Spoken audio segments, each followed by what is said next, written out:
Ele era o maior e mais luxuoso navio de todos os tempos.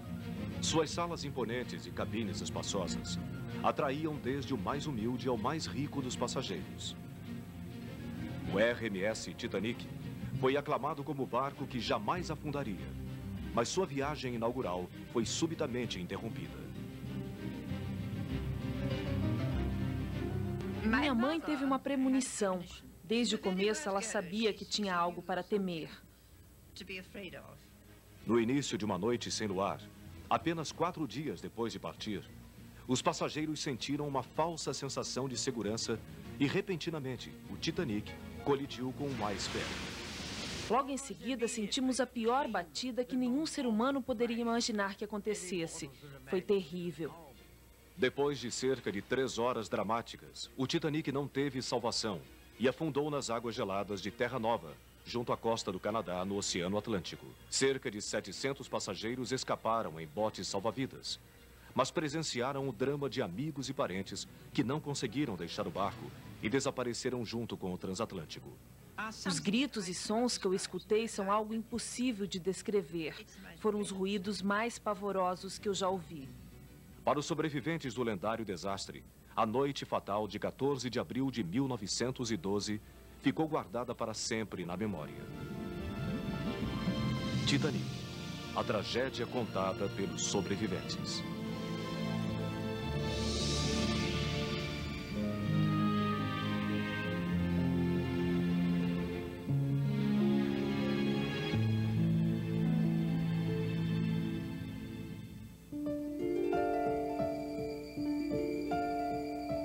Ele era chamado de Palácio Flutuante, um navio dos sonhos. No dia 10 de abril de 1912, o luxuoso RMS Titanic partiu de Southampton, a Inglaterra, com direção a Nova York. Ninguém poderia imaginar que sua primeira viagem se transformaria na última. 4 dias depois de partir, o imponente navio afundou nas águas geladas e levou para o fundo do mar 1.500 almas. Já se passaram 85 anos, mas até hoje o naufrágio do Titanic ainda ecoa como a saga de pessoas inocentes que perderam suas vidas e como as dramáticas histórias contadas pelos sobreviventes. Bem, eu lembro disso o tempo todo. E este é o pior pensamento que tenho em minha mente quando lembro da imagem do navio afundando.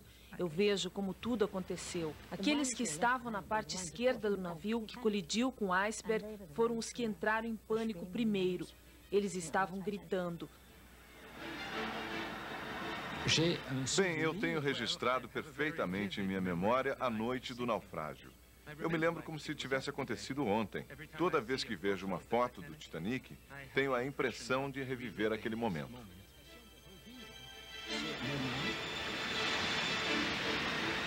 Eu nunca vou me esquecer do barulho que o Titanic fez quando afundou. As pessoas gritavam e tentavam escapar, mas não conseguiram porque era tarde demais. Foi terrível, momentos terríveis. E até hoje eu ainda escuto os gritos e pedidos de socorro dos passageiros que pulavam do convés. Quando o bote salva-vidas finalmente tocou a água, não podíamos fazer mais nada para ajudar quem tinha ficado para trás. O desastre do Titanic marcou o fim de uma era. Neste dramático momento, a natureza derrotou a tecnologia e as pessoas passaram a questionar se acreditavam nos tempos modernos. Para dizer que o navio nunca afundaria, foi assim que ele foi anunciado. Bem, para dizer que o navio não afundaria, estava se desafiando o poder divino. No início do século XX, os americanos progrediam nas mais variadas tecnologias. E se existia um emblema para o progresso e para a tecnologia, o Titanic representava tudo isso. Ele era o maior meio de transporte já construído pelo homem. O RMS Titanic foi construído para ser o navio mais importante de todos os tempos. A última palavra em luxo para os passageiros que cruzavam o Oceano Atlântico. O responsável por esse projeto extravagante foi Bruce Ismay, o diretor da companhia inglesa de navegação chamada White Star Line. No tumultuado estaleiro Harland Wilkes, em Belfast, na Irlanda, milhares de operários construíram o que deveria ser o navio dos sonhos. O Titanic era o arranha-céu dos navios. Media 4 quarteirões de uma cidade e tinha a altura de um prédio de 11 andares, com 9 pavimentos feitos de aço. Ele custou cerca de 7 milhões de dólares e se transformou na maior obra já realizada pelo homem. O navio era dividido em 16 compartimentos hermeticamente fechados para evitar a entrada de água e tinha 48 botes salva-vidas. Mas como a White Star Line achava que o Titanic nunca afundaria, eu acredito que eles pensaram que não seriam necessários botes extras. Então a companhia seguiu apenas uma determinação de segurança do governo e só colocou 16 botes a bordo. Os 16 botes do Titanic, junto com os infláveis, podiam transportar menos da metade da tripulação, que era de 2.201 pessoas. Mas este tipo de preocupação com segurança não fazia parte de um navio que foi projetado para não afundar nunca. Mais do que segurança, o Titanic simbolizava o apogeu de uma fase áurea. Tudo era grandioso, desde a escadaria principal, com uma pintura requintada, passando pelos quartos elegantes e salas de refeições com menus feitos para reis e rainhas. Para quem pretendia descansar ou se exercitar, o Titanic tinha decks com vista para o mar, um salão de ginástica, um exótico banho turco e uma das primeiras piscinas cobertas aquecida a vapor. Com todas essas atrações, o romântico navio atraiu passageiros de todas as partes. Desde milionários americanos e ingleses até pobres imigrantes europeus que iam para os Estados Unidos começar uma nova vida. O Titanic tinha uma divisão de classes em 13 categorias, de acordo com os padrões da sociedade de 1912.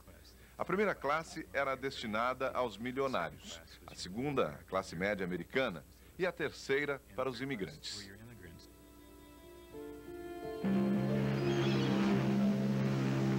No dia 10 de abril de 1912, em Southampton, na Inglaterra, ricos e pobres embarcaram no luxuoso transatlântico para sua viagem inaugural até Nova York.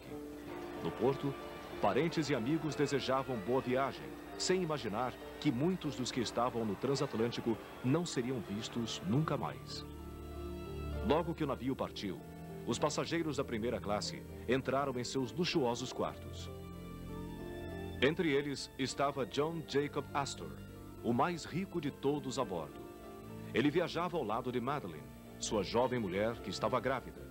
Também viajava no Titanic o playboy americano Benjamin Guggenheim, que fez fortuna com a mineração. Ida e Isidore Strauss, fundadores da Macy's, uma famosa loja de departamentos. E a milionária do Colorado, Margaret Brown, que preferia ser chamada de Molly. Entre os passageiros da segunda classe estava a garota Edith Brown, de 15 anos. Seu pai estava imigrando para Seattle, onde pretendia fazer fortuna no ramo da hotelaria. Quando nós subimos na escadaria principal, eu fiquei encantada com a sua beleza. Tudo no navio era maravilhoso. Quadros bonitos pendurados nas paredes e as mesas com talheres de prata e toalhas brancas. Era realmente magnífico. Você nunca verá nada igual ao Titanic, nunca.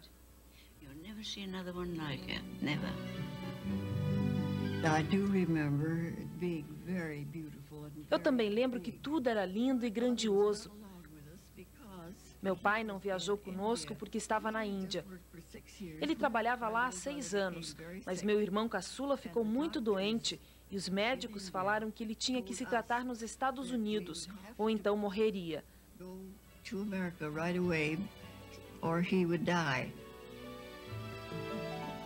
Os passageiros da terceira classe ficavam nas cabines dos andares inferiores do transatlântico, mas os quartos tinham o mesmo tamanho das acomodações de segunda classe de outros navios da época.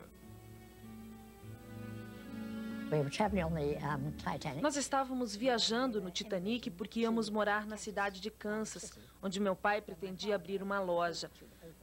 Nós já tínhamos comprado uma casa lá e achávamos que seria maravilhoso viajar no Titanic. Como éramos imigrantes, tivemos que embarcar na terceira classe. O comandante da viagem inaugural do Titanic era o capitão E.J. Smith, um veterano dos mares que trabalhava há 32 anos na companhia White Star Line. Ele estava próximo da aposentadoria e, numa irônica coincidência, este seria seu último cruzeiro. O capitão Smith era o oficial mais popular de todos os navios e tinha o melhor salário da época. Então, nada mais natural que coubesse a ele conduzir o Titanic em sua viagem inaugural. Em toda a sua carreira não tinha sofrido nenhum acidente. E talvez por isso, o capitão também acreditasse que nada poderia acontecer de errado. Bruce Ismay, o diretor da White Star Line, também estava a bordo para mostrar para todos que o navio era seguro.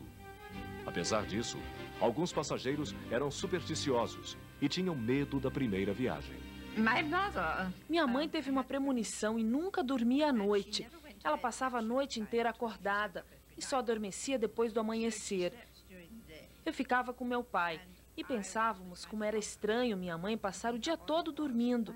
Mas desde o início da viagem parece que ela sabia que algo de errado estava para acontecer. Mas na maioria dos casos, os passageiros respiravam um ar de otimismo e esperança em relação à viagem e ao futuro na América. Eles acreditavam que realmente o navio nunca afundaria. Todos tínhamos muitos planos e esperanças, principalmente os imigrantes, que pretendiam montar uma vida nova na América. E todos olhávamos muito adiante para pensar que algo poderia dar errado.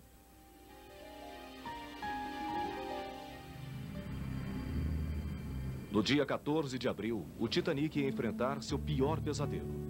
Era domingo, o dia estava claro e o mar tranquilo. Os passageiros se divertiam passeando pelas varandas do barco ou brincando na sala de jogos. Eles não podiam imaginar que corria algum tipo de perigo, pois o Titanic nunca afundaria. E num navio tão belo, ninguém pensava no perigo. Na sala de comunicações, os operadores Harold Bright e Jack Phillips se esforçavam para conseguir enviar os telegramas dos passageiros. No meio de tanto trabalho, eles não davam muita importância para os telegramas de outros navios que alertavam sobre o perigo de icebergs na região. O capitão Smith fez de tudo para evitar o acidente. Logo de manhã, quando ficou sabendo das mensagens de icebergs, ele decidiu que o Titanic deveria se afastar 10 milhas ao sul da sua rota original. Ele acreditava que seria possível contornar os icebergs e evitar um choque. Na véspera do acidente, o telégrafo do navio quebrou. Foi exatamente neste período que o capitão deixou de receber uma mensagem urgente. O Titanic navegava na direção de um imenso iceberg. Às 9h20 da noite, o capitão se retirou da sala de comando. Ele pediu para ser informado se algo de errado acontecesse. A maioria dos passageiros também já estava dormindo nas cabines.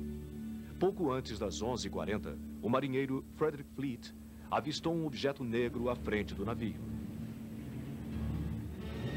Imediatamente, Frederick acionou o alarme e avisou ao oficial que estava no comando.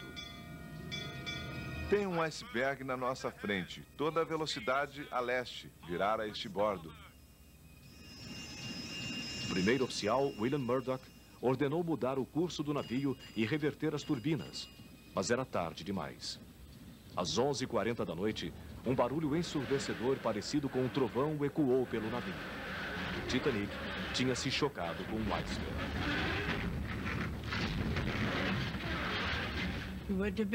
Uma hora e meia depois de eu ter deitado, aconteceu o pior acidente que um ser humano já tinha presenciado.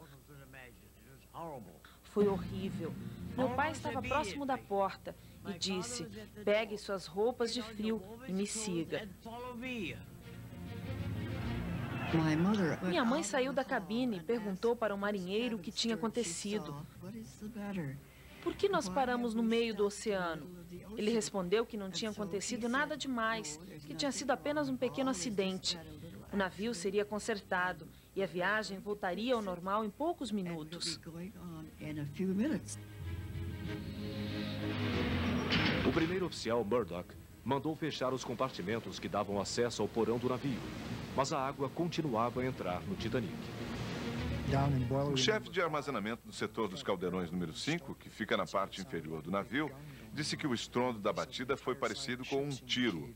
A impressão era de que toda a lateral do transatlântico tinha desabado.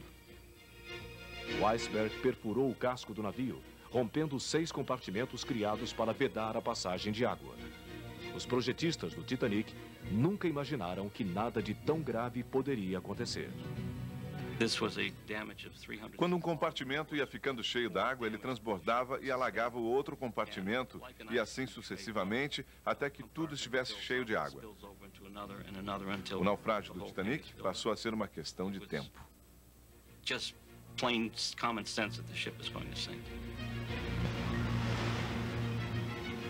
Logo depois do acidente, o capitão Smith correu para a sala de comando. Bruce Ismay, o diretor da White Star Line, também percebeu o tremor provocado pelo iceberg e saiu da cabine para descobrir o que tinha acontecido. O capitão Smith perguntou para Thomas Andrews, o projetista do navio, se ele poderia dimensionar a gravidade das avarias. Andrews disse que o Titanic não ia flutuar mais do que 2 horas. O capitão Smith enfrentava seu pior pesadelo em alto mar. Ele sabia que o transatlântico ia afundar e que só existiam botes salva-vidas para menos da metade dos passageiros. Como não tinha outra solução, mandou a tripulação descobrir os botes. Deve ser difícil para qualquer capitão tomar essa decisão, ainda mais quando se sabe que não existem botes para todos. Em cada um deles cabiam cerca de 65 pessoas, e você tinha que colocar os passageiros nos botes e jogá-los no meio do oceano para que contassem com a própria sorte para sobreviver. O anúncio da tragédia ecoou lentamente pelo Titanic. Em nenhuma das 3 classes, nem o alarme nem a sirene do barco foram acionados. A tripulação decidiu bater na porta de cada cabine, acordar os passageiros e pedir para que eles fossem para o deck superior vestidos com os coletes salva-vidas. Muitas pessoas não sabiam por que estavam vestindo os coletes salva-vidas e não compreendiam que o navio estava afundando. Eles achavam que não estava acontecendo nada demais e que todos estariam bem na hora do café da manhã. O capitão Smith mandou que os oficiais colocassem primeiro as mulheres e as crianças nos botes. Mas muitas mulheres não concordavam em abandonar os maridos. Até hoje é extremamente assustador imaginar o desafio enfrentado pelas primeiras mulheres que entraram nos botes e foram lançadas ao mar, no meio de uma noite fria. Principalmente porque, como os maridos, elas também acreditavam que o Titanic não afundaria nunca. Eu lembro que meu pai foi ao convés para descobrir o que estava acontecendo e recebeu a notícia de que o navio tinha batido no iceberg e que era melhor acordar as crianças e levá-las para a parte superior do Titanic. E foi isso que nós fizemos. Os passageiros da 3ª classe não tinham autorização para ir ao deck. Minha mãe estava com um bebê no colo e uma criança, e por causa disso eu acho que eles deixaram nossa família subir. Nós entramos no bote de número 13 e na despedida meu pai disse que esperava nos reencontrar brevemente. Eu fui colocada numa espécie de saco, mas meu irmão se perdeu e minha mãe não pôde fazer nada por ele. Os passageiros não sabiam que não existia um bote salva-vidas para todos, e isso não passava pela cabeça de ninguém. À 00:15, os operadores do telégrafo começaram a enviar mensagens de socorro. Meia hora depois, surgiu uma esperança. A tripulação do Titanic avistou um ponto luminoso partindo de um navio distante.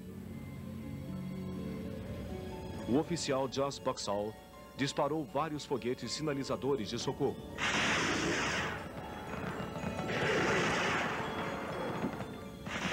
A luz misteriosa era do navio a vapor Califórnia, que naquela noite estava a 19 milhas do Titanic. A tripulação do Califórnia notou os disparos, mas não sabia que o sinal vinha do Titanic. O capitão do Califórnia tentou fazer contato luminoso através do código Morse, mas não recebeu resposta. Sem a confirmação de que o navio estava em perigo, o capitão Stanley Lord decidiu seguir viagem. Os oficiais do Titanic continuaram a disparar morteiros, mas a luz misteriosa do Califórnia desapareceu no horizonte e, com ela, uma das últimas esperanças de salvação também se apagou.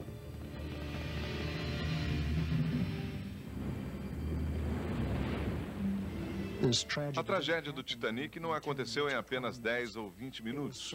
Parecia uma história inacabada, onde as pessoas lentamente iam descobrindo que algo de assustador estava acontecendo e que a urgência por socorro não parava de crescer enquanto o tempo ia se esgotando.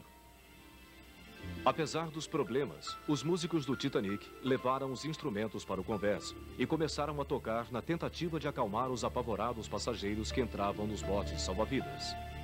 Quem ainda estava nos andares inferiores não escutava o som da orquestra, mas sim o assustador estrondo da água entrando no navio e cobrindo as escadas. O transatlântico, que nunca afundaria, ficava cada vez mais perto do fundo do mar. No meio da confusão, alguns passageiros continuavam dormindo em suas cabines. O marido de uma senhora que estava na terceira classe subiu até o convés para descobrir o que estava acontecendo e não retornou. Ela decidiu dormir e só acordou quando o barco começou a inclinar. A mulher encontrou dificuldades para deixar a cabine, mas conseguiu entrar num dos botes e escapou do Titanic. Um dos principais problemas da terceira classe era a barreira do idioma. Quando os oficiais batiam nas portas e avisavam que o navio estava afundando, muitos imigrantes não compreendiam o que eles estavam falando. Além disso, as escadas para chegar ao convés onde estavam os botes eram de difícil acesso.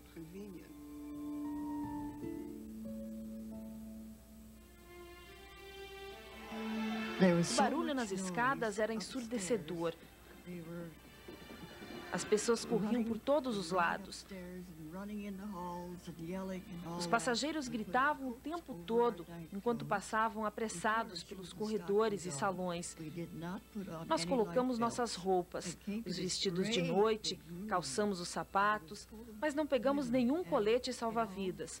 Depois fomos para uma sala grande que estava cheia de mulheres, algumas vestidas com trajes de noite e outras com roupas íntimas. Elas choravam e estavam apavoradas porque não sabiam o que ia acontecer. Nós ficamos lá durante 5 minutos. Minha mãe disse para mim: Ruth, lá fora está muito frio. Volte à cabine e pegue 3 cobertores para aquecer seu irmão caçula, que tem 2 anos, e sua irmã, que tem 4. Quando Ruth chegou na sala trazendo os cobertores, descobriu que sua família tinha partido num dos botes. Antes de deixar o navio, a mãe da menina implorou para que a filha fosse colocada no próximo bote. Então eu esperei. É claro que eu fiquei um pouco assustada. Eu estava nervosa porque nunca tinha imaginado que eu poderia morrer afogada. De qualquer maneira, me controlei e pedi para entrar no outro bote. O oficial do navio disse que sim. Me pegou no colo e me colocou na embarcação. O passageiro da segunda classe, Michel Navratil, tinha abandonado a mulher e os amigos e fugia no Titanic com seus 2 filhos. Ele pretendia começar uma vida nova na América. Logo depois que o navio se chocou com o iceberg, Michel levou os 2 meninos para um dos botes.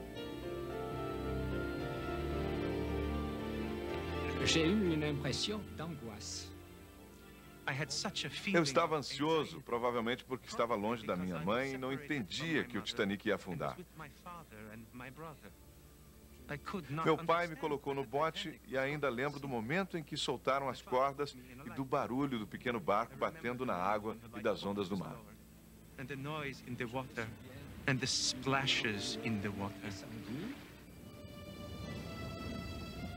Vários passageiros tiveram atitudes heróicas e realizaram atos de bravura nas horas que antecederam o naufrágio do Titanic.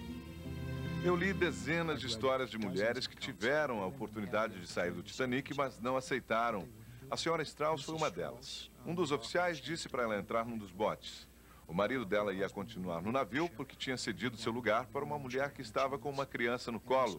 A senhora Strauss decidiu então permanecer no Titanic. Ela disse para o marido: se você vai ficar, eu também ficarei. Entre os homens corajosos estava John Jacob Astor, um passageiro da primeira classe. Depois de levar sua mulher Madeleine até um bote, ele se afastou discretamente. O milionário americano Benjamin Guggenheim e seu criado chegaram a vestir o colete salva-vidas, mas depois tiraram o equipamento de segurança e colocaram suas roupas mais chiques. Benjamin mandou para a mulher a seguinte mensagem: vestidos com nossas melhores roupas, estamos preparados para afundar como cavalheiros. Eu acho que os homens sabiam que eles não iam sobreviver. Um exemplo disso foi dado por Frank Goldschmidt. Ele disse para o filho: até breve, Frank. Eu te encontrarei mais tarde. O garoto achou que o pai ia segui-lo, mas isso não aconteceu. Os primeiros botes salva-vidas deixaram o Titanic apenas com metade da ocupação. Os oficiais temiam que eles virassem antes de cair no mar. Mas como o navio começou a afundar cada vez mais rápido, eles decidiram lotar os botes. O tempo passava e cada vez tinham menos botes no transatlântico. O pânico tomou conta de quem ainda estava a bordo. Alguns homens disputavam desesperadamente os últimos lugares. Meu pai levou minha mãe e eu até o bote 14. Quando começamos a descer, alguém pulou na embarcação. Era um homem e o oficial disse: eu ia atirar em você. E ele respondeu: você ia apavorar as mulheres e crianças que estão no bote.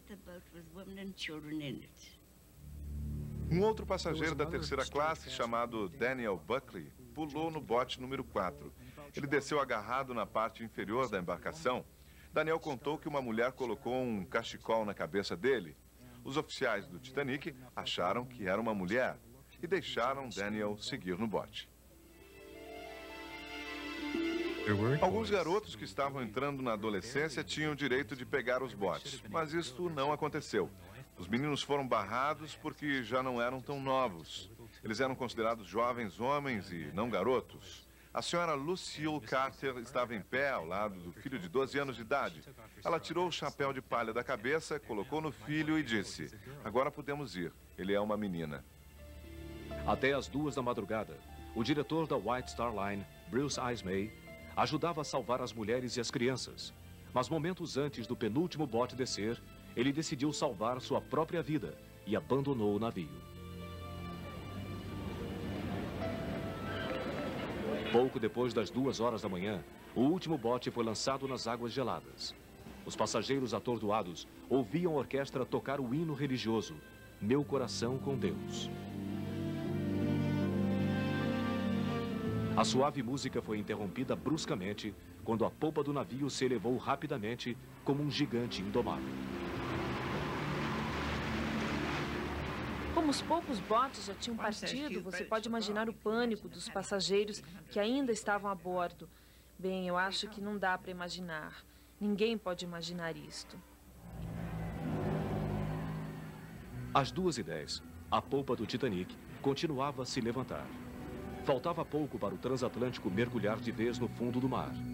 Cansado, o capitão Smith entrou na sala do telégrafo, dispensou os operadores do serviço e disse: agora é cada um por si. Nos últimos 15 minutos, o Titanic começou a afundar definitivamente. As pessoas falavam que sentiam o barco afundando debaixo dos próprios pés. Quando a polpa começou a levantar, barulhos, gritos e ruídos assustadores foram escutados. Tudo ao redor estava desabando. O ruído da mobília batendo no chão e das pessoas caindo se juntava ao som do navio partindo ao meio. O transatlântico afundava lentamente e as pessoas que ainda estavam a bordo se equilibravam no convés e nas varandas, na esperança de que alguém ainda viria para resgatá-las. Mas não teve jeito. Infelizmente, o Titanic afundou. E os passageiros tiveram que pular no mar. Eles se jogaram e gritaram por socorro, mas é claro que ninguém apareceu para ajudá-los.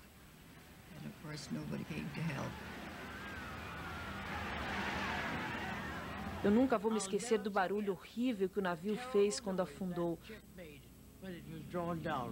Pessoas gritando e o ruído do mar foi terrível.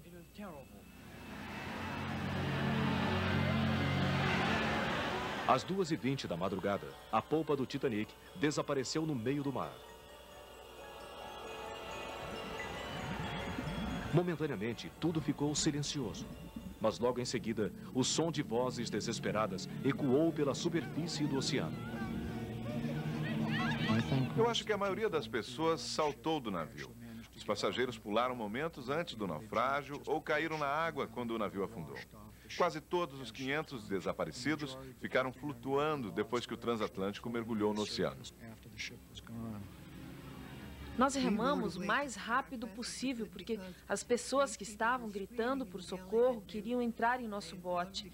65 ou 70 passageiros já estavam a bordo e não cabia mais ninguém. A maioria dos passageiros que estavam nos botes não queria voltar para ajudar quem estava desamparado nadando no meio do mar de águas geladas. Mas no bote número 14, o oficial Harold Lowe resgatou 3 pessoas que quase morreram afogadas. O oficial Lau remava na direção de um grito distante, mas antes de alcançar esta pessoa, o grito parava. Ele não podia localizar onde estava a vítima e acabava escutando um outro grito que vinha de outra direção. O barulho das pessoas afogando é algo impossível de descrever. Foi o som mais apavorante que eu já escutei em toda a minha vida. Depois dos ruídos veio um silêncio profundo. O navio tinha desaparecido e a escuridão tomou conta de tudo. 45 minutos depois do naufrágio do Titanic, não se escutava mais nenhum grito ou pedido de socorro. Um silêncio assustador cercou os sobreviventes. Provavelmente eles estavam congelados e não conseguiam mais gritar. Só restava esperar que algum milagre acontecesse. Na maioria dos botes, um oficial do Titanic ou um passageiro estava no comando. Mas no bote número 6, Molly Brown, uma milionária do Colorado, assumiu o controle. Molly Brown tinha um coração muito grande. Algumas pessoas achavam que ela era um pouco excêntrica, mas na verdade se tratava de uma mulher fantástica. Nós remamos de 1 até as 4:30 da madrugada. E finalmente chegamos num ponto distante, um sinal luminoso. Depois surgiram disparos de morteiros. Nós gritamos, comemoramos e começamos a remar o mais rápido possível na direção da luz e fomos salvos.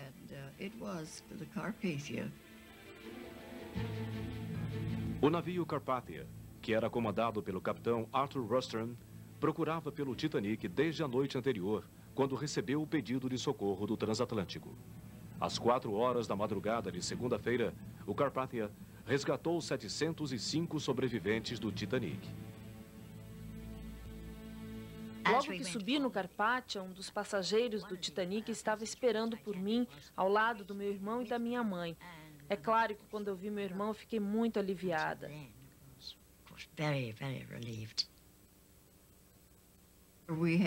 Nós tínhamos cobertores, comida, conhaque e café. E até uma mulher se aproximou de mim e perguntou: "Seu nome é Ruth Becker?" Eu respondi que sim. E ela disse que a minha mãe estava me procurando por todos os lados. Finalmente eu me reencontrei com meu irmão, a minha irmã e minha mãe. Todos estavam bem. Depois de recolher os passageiros que estavam nos botes, o Carpathia decidiu retornar ao local do naufrágio para procurar por algum sobrevivente que ainda estivesse nadando. Mas a tripulação encontrou apenas um corpo flutuando. Quando o Carpathia nos salvou, todas as mulheres correram para as varandas do navio para procurar pelos maridos nos outros botes. Mas eles nunca apareceram.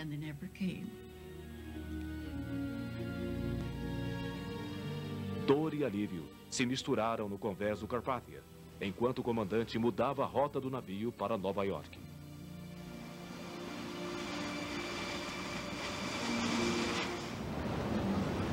A notícia do naufrágio do Titanic chegou rapidamente aos Estados Unidos e à Europa. Em Nova York, parentes e amigos dos passageiros foram para a porta da companhia White Star Line. Eles estavam desesperados e queriam saber informações sobre os sobreviventes. No dia 18 de abril, o Carpathia chegou ao porto de Nova York. Mais de 40 mil pessoas aguardavam ansiosas pelo desembarque dos passageiros do Titanic. As pessoas se aglomeravam à beira do cais. Além dos parentes e amigos, centenas de jornalistas tentavam falar com os sobreviventes. Enquanto o navio atracava, alguns pularam dentro do Carpathia e outros gritavam o tempo todo. Apenas quem tinha algum amigo ou parente em Nova York podia desembarcar. Meu pai estava na Índia e um amigo nosso enviou um telegrama para ele informando que nossa família estava salva. Meu pai ainda não sabia o que tinha acontecido e achou que nós tínhamos escapado de um acidente de trem.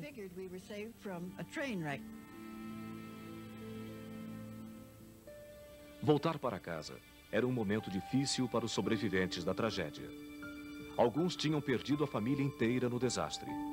Chegar aos Estados Unidos era mais assustador ainda para as passageiras da terceira classe. Quase todas eram imigrantes, chegando numa terra desconhecida e não tinham mais a ajuda dos maridos, que morreram no meio do mar. Nós perdemos tudo. Tínhamos alguns amigos no Kansas, mas ficamos sem dinheiro, sem roupas, sem nada. Então minha mãe decidiu voltar para a Inglaterra. Como Milvina Jean, muitas crianças que escaparam do naufrágio do Titanic ficaram diante de um futuro incerto, sem um pai e com a memória repleta das imagens aterrorizantes da noite do desastre. Lolo e Mono Navratil ficaram conhecidos como os órfãos do Titanic.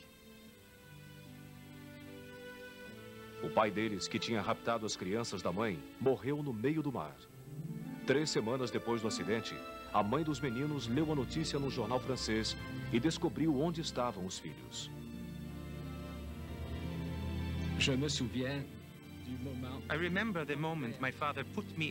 Eu lembro do momento em que meu pai me colocou no bote.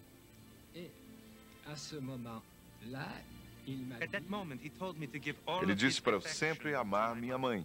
E foi isso que eu contei para ela quando nos reencontramos.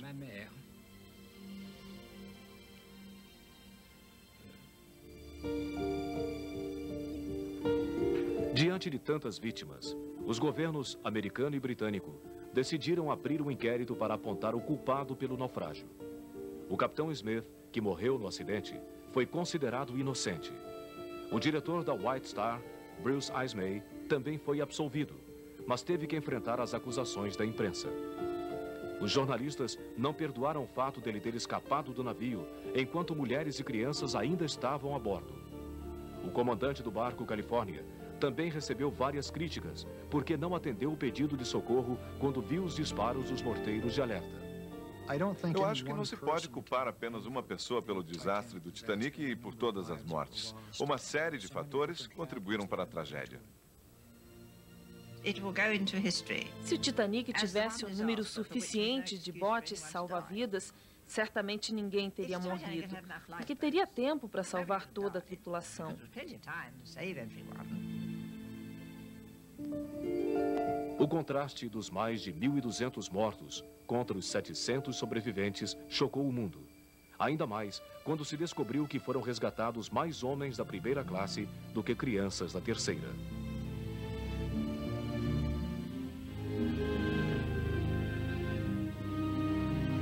Missas e cerimônias religiosas para homenagear as vítimas do naufrágio foram realizadas nos Estados Unidos e na Europa. Logo que o impacto da tragédia diminuiu, surgiu um novo interesse: desvendar o que realmente aconteceu no Titanic e explorar no fundo do mar o que restou do luxuoso navio.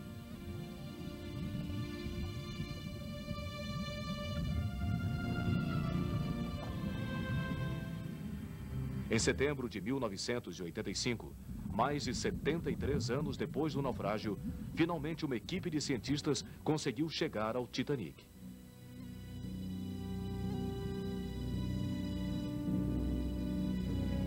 Eles descobriram que momentos antes de afundar, o transatlântico partiu ao meio. Por alguns segundos, a polpa do navio continuou boiando, antes de também desaparecer no meio do oceano.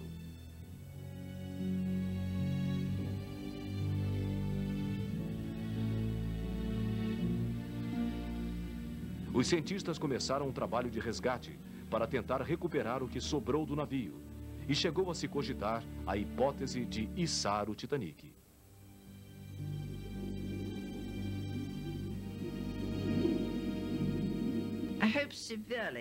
Eu respeito o trabalho dos cientistas, mas espero que eles nunca tirem o Titanic do fundo do mar. It astounded me with wonderment.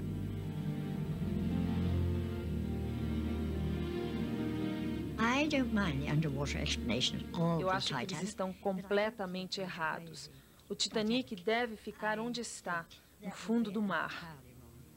I think it should stay where it is, at the bottom of the sea, as a grave.